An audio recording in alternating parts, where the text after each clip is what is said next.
3 markas OPM dikuasai militer Indonesia. Kegoya CS terus diburu jelang Pilkada Papua 2024. Panglima Kogab Wilhan III, Letjen TNI Richard T. Hutton menyebut TNI diserang saat mengevakuasi korban penembakan di Paniai.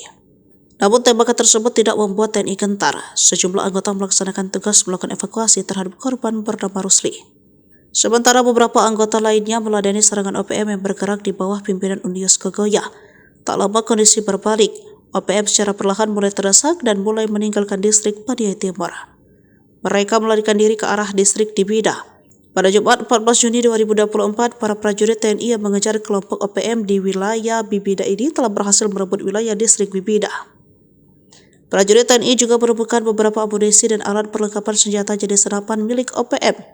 Hasil tersebut ditemukan oleh prajurit TNI di sebuah tempat di tengah-tengah wilayah distrik Bibida dan disinyalir tertinggal akibat dari kelompok OPM yang melarikan diri dan pengejaran para prajuritnya.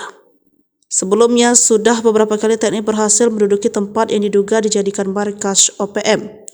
Mengutip dari Kompas.com, pada 20 Mei 2024, Satgas Batalion Infanteri 133, Yuda Sakti berhasil mengusir OPM dari distrik Aifat Selatan. Sempat terjadi baku tembak yang memaksa OPM lari tunggang langgang.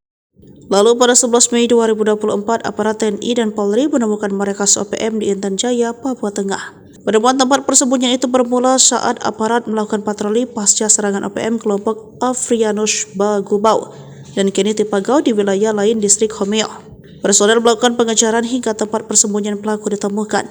Dia mengatakan markas OPM itu digunakan sebagai tempat pengintaian.